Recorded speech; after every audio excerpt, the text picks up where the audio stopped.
Durante essas últimas quartas, nós estamos lutando, nos esforçando para mostrar para as pessoas o que é os céus se abrindo para alguém. Eu creio que vocês ouviram isso nas últimas quartas, e quando falamos dos céus se abrindo, não se trata desses céus que a gente vê ali fora.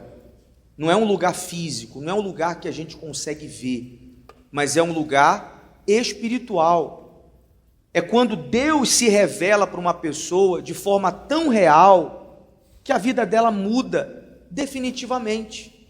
Nós vimos isso no passado na vida de muitos, como Jacó, como Abraão e tantos outros, que quando tiveram uma experiência com Deus, quando os céus se abriram para essas pessoas, a vida não foi a mesma.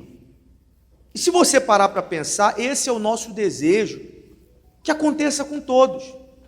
Nós não queremos, de forma alguma, que a pessoa seja uma frequentadora da igreja e venha 1 ano, 2 anos, 5 anos, 10 anos, 15 anos, e você olha para a vida dela, e quando vamos avaliar, colocar na balança, as mudanças que aconteceram foram pequenas. E às vezes, quando se encontra mudanças, é só na vida material. E se a mudança acontece só no campo material, a gente pode dizer que nada aconteceu. Porque tudo no campo material passa, é passageiro. A mudança principal tem que acontecer no campo espiritual, porque essa mudança, ela é eterna. Ela não vai durar até enquanto o seu corpo viver, não. Depois que você morrer, essa mudança vai continuar produzindo frutos por toda a eternidade. Amém, pessoal? Agora, é claro, para isso nós precisamos vencer os enganos que o mundo ele quer plantar dentro de nós. Como que as pessoas vivem aí fora? Pensa comigo, você deve conhecer pessoas assim, que quando você vai falar dessa área espiritual, quando você vai falar da salvação, quando você vai falar do reino de Deus, eu já ouvi muito isso, quando as repórteres vão para as ruas perguntar sobre esse assunto, do céu, do inferno, da alma, o que muitas pessoas dizem? Pense comigo, ela diz assim, não, todo mundo vai para o céu. Quem já ouviu isso já, pessoal? Honestamente, você já ouviu isso já? Não, vai todo mundo para o céu. Espera aí, Deus é tão bom, Ele iria permitir que o ser humano fosse para o inferno? Não. As pessoas associam a morte, que todos nós vamos passar, elas associam a uma transição imediata de todo mundo daqui para onde? Já percebeu que quando tem velório de pessoas que não conhecem a fé, naturalmente elas dizem, fulano agora está descansando. Já ouviu isso? Seja quem for.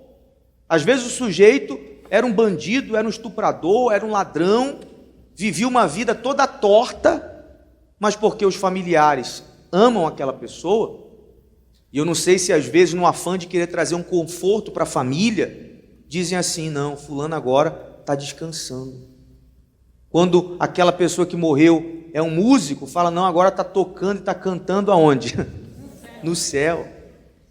Pense comigo, seria isso verdade, pessoal? Só quem quer acreditar, a não ser que a pessoa não crê na Bíblia, aí sim, porque se ela crê na Bíblia, ela vai lembrar que Jesus falou sobre 2 caminhos. Você lembra disso? 2 portas, a larga e qual a outra? Para que Jesus falaria isso se só existisse um caminho? Pensa comigo. Jesus falou claramente que vai ter um momento em que nós seremos julgados. Ou seja, se vai haver julgamento, é para que seja tomada uma decisão, ou para um lado, ou para o outro. Se todo mundo, quando morresse, de fato fosse para o céu, então Jesus não diria em uma passagem que ele fala que vai haver um dia em que ele vai falar para um grupo, entra no gozo do teu Senhor, e para outro grupo ele vai dizer, apartai-vos de mim, porque eu não vos conheço. É ou não é verdade? Então isso é mentira. Há uma condição para a pessoa ser salva, e é o que nós vamos passar para vocês hoje. E queremos que você abrace isso com todas as suas forças. Paulo aqui, em 2 Coríntios, capítulo 5, versículo do 1 ao 3, diz assim, se puder colocar ali, porque sabemos que, se a nossa casa terrestre deste tabernáculo se desfizer, então, olhe para mim, desculpa interromper, casa terrestre deste tabernáculo. Que casa é essa? Você sabe que tabernáculo, no passado, era uma tenda. Era uma coisa passageira. Uma hora eles paravam no deserto, montavam a tenda, ficavam ali, depois guardavam a tenda e iam embora. Não é algo concreto, não é algo firme, é algo momentâneo. Que casa terrestre é essa aqui? Digamos que pode ser o nosso corpo. Nosso corpo é um tabernáculo. Se você para pegar uma fotografia sua, não vamos muito atrás, não. Vamos há pouco tempo atrás, 5 aninhos atrás. Já pegou fotos suas? Você estava diferente, não estava? Muitos desses cabelinhos brancos aí não estavam aí há 5 anos atrás. Eu que o diga. Muitos desses pezinhos de galinha aí há 5 anos atrás não existiam. Mas a gente envelhece, parece que está envelhecendo até mais rápido, não é, pessoal? Pois é. Como é que se chama isso? A casa terrestre, o tabernáculo que se desfaz. Vai se desfazer. Você pega uma foto de mais tempo atrás, você vê que você mudou muito a sua aparência. A gente envelhece, o corpo daqui a pouco acaba. Essa casa terrestre aqui também pode ser a nossa casa. Você que tem a sua casa própria, veja se não é o orgulho das pessoas hoje em dia poder bater no peito e dizer, eu tenho a minha casa. É ou não é? Nada contra que todos vocês tenham a melhor casa aqui do DF, amém. Eu creio, mas o seu apego não pode estar nela. Eu não sei se vocês souberam agora lá em Los Angeles, com as queimadas, vocês souberam, pessoal? Ficaram sabendo? Mansões de milhões viraram pó. Milhões, lá em Malibu, naquele mar, naquela praia ali, casas de 40 milhões, casas de artistas de 70 milhões, em 2018 teve uma de 500 milhões, para você ter ideia, é dinheiro demais, né, pessoal? Viraram pó, ou seja, passa.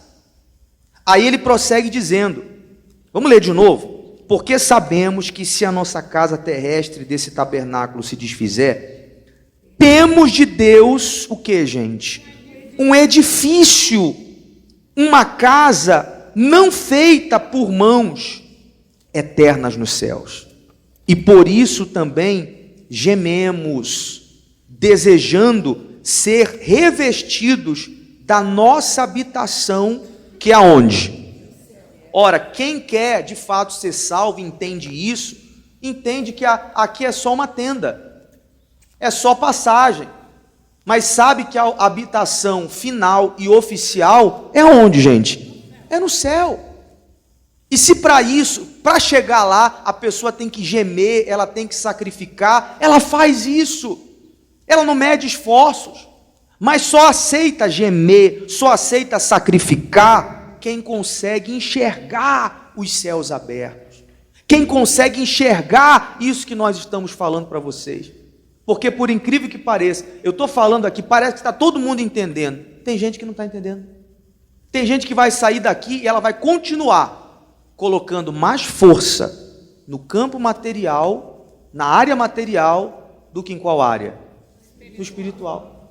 Pode ter certeza do que eu estou lhe falando, ainda que com a cabeça ela balance assim na reunião, ainda que com a boca ela diga, não, a alma é o mais importante, mas na prática, ela vai investir mais no material.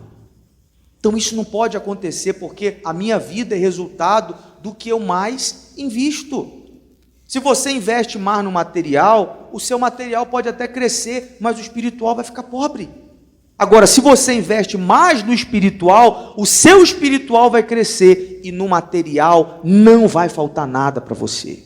Porque Deus prometeu, Jesus disse, quando eu busco em primeiro lugar o reino dos céus, o que acontece com as outras coisas? São acrescentadas. Não tem como fugir disso. Agora, quando eu entendo isso, que a minha habitação é o céu, eu não negocio a minha salvação. se eu tenho que gemer, se eu tenho que abrir mão de prazeres, se eu tenho que entristecer pessoas, se eu tenho que perder amizades, se eu tiver que encerrar relacionamentos, eu faço isso, porque eu entendo, eu preciso chegar na minha habitação. Ah, é para gemer, não tem problema, o que me espera é muito maior. Amém, gente? Aí ele diz, né? Desejando ser revestidos da nossa habitação, que é do céu, se, todavia, estando como vestidos, não formos achados nus. Isso é muito forte. Aqui está o ingresso, pessoal, preste atenção. Nessa parte aqui do texto que Paulo disse, está o ingresso para o céu. Porque vocês lembram que quando o homem pecou, lá no jardim do Éden, você lembra? Quando eles pecaram, qual foi a primeira sensação que eles tiveram? Diga para mim. Eles estavam como? Nus. Pecou, desobedeceu, ficou nu. Foi preciso tirar a pele de um animal para fazer a roupa para eles. Ou seja, o pecado faz a pessoa ficar nua. Aí você diz, mas peraí, todos nós não somos pecadores? Somos. Mas uma coisa é ser pecadora e outra coisa é viver no pecado. Então, a nossa natureza já é a natureza pecaminosa. Agora, eu não posso aceitar estar na igreja sabendo o que é certo e o que é errado e viver no pecado. Por incrível que pareça, pessoal, tem gente dentro da igreja, sabendo de tudo isso que nós estamos falando, mas ela vive no pecado. Recentemente nós fomos atender uma pessoa que estava aí em estágio terminal, quase morrendo, e ninguém sabia, porque era uma pessoa antiga de igreja, uma pessoa que aparentemente todo mundo considerava como uma pessoa da fé, e a pessoa veio a revelar dizendo, olha, tem 20 anos, não vale a pena dizer o que ela estava fazendo, mas ela disse, tem 20 anos que eu estou no pecado. Aí a gente pensa, quanta palavra, quanta reunião, quantos jejuns de Daniel, quantas campanhas do Espírito Santo, mas a pessoa insiste em querer ficar nua. Nu, ninguém vai entrar no reino dos céus. E eu não me refiro a essa roupa aí não, porque não é essa roupa não, são as vestes brancas que ele promete. Ele deixou bem claro, se não formos achados nus. Então essa noite é o próprio Deus falando para você que talvez espiritualmente falando está nu, Ele quer te dar vestes, Ele quer te dar roupa, vestes brancas, para que você, vestido dessa forma, seja salvo. Só que para isso acontecer, você precisa passar pelo arrependimento. Aqui no livro de Gálatas 3:27, põe na tela ali por favor, diz assim, porque todos quantos fostes batizados em Cristo, já vos revestistes de quem? Então entenda, quando o homem pecou, ficou como? Nu. Veio Jesus e morreu na cruz por nós. Eu vou e me batizo nas águas e passo pelo verdadeiro arrependimento. O que Jesus vem e faz comigo? Me veste de novo. Se você está aqui e você se batizou nas águas, e esse batismo foi de verdade, você não está nu, você está vestido. Se Jesus voltar hoje, você está salvo. Amém? Agora, se você se batizou nas águas, e esse batismo foi aquele batismo, conhece o batismo banho? Conhece o pecador seco que entrou e saiu molhado? Acho que não tem aqui na igreja não, né? Será que tem, pessoal? Tem dentro das igrejas? É o que mais tem. Esse aí, Jesus morreu, deu a chance dela se vestir, ela foi para as águas e saiu nua do mesmo jeito. Como é que pode? Porque ela foi para as águas e não se entregou. Não se entregou. Em Apocalipse 19:9, 19:7, na tela, por favor, quem quiser, abra aí. João, na sua revelação, diz assim, regozijemo-nos e alegremo-nos e demo-lhes glória, porque vindas são as bodas do Cordeiro, ou seja, Jesus está vindo, e já a sua esposa, quem é a esposa? Quem é a esposa, gente? A igreja se aprontou, Você tem dúvida que Jesus está vindo, pessoal? Alguém tem dúvida que nós estamos no final dos tempos? Ontem passou no jornal, se eu não me engano, qual o jornal ontem que passou sobre o relógio do Apocalipse? Alguém viu aqui? Onde foi que passou? Eu vi ontem essa matéria. Foi no Jornal da Record, não foi? Foi ou não foi? O relógio do Apocalipse, e isso não é coisa de bispo, não é coisa de pastor, não é coisa da igreja, são os cientistas. E muitos deles, inclusive, ateus, chegam à conclusão de que já está em 89 segundos. Ou seja, o que faz eles medirem esse relógio? Os acontecimentos. Tudo que está acontecendo na Terra leva eles a crer que está chegando a meia-noite, que a Terra está colapsando, a Terra não está aguentando mais. Você tem ideia? Ou seja, se os cientistas provam, confirmam que está acabando tudo, como é que a pessoa que está dentro da igreja ainda não entende isso? Jesus está voltando para buscar a sua igreja, a igreja precisa estar pronta. Ele diz mais: e foi-lhe dado que se vestisse de linho fino, puro e resplandecente, porque o linho fino são as justiças dos santos. O que vencer será vestido de vestes brancas, e de maneira nenhuma riscarei o seu nome do livro da vida, e confessarei o seu nome diante de meu Pai e diante dos seus anjos. Quando você se entrega, quando você se arrepende, as suas vestes ficam brancas. Quem estava nu fica vestido.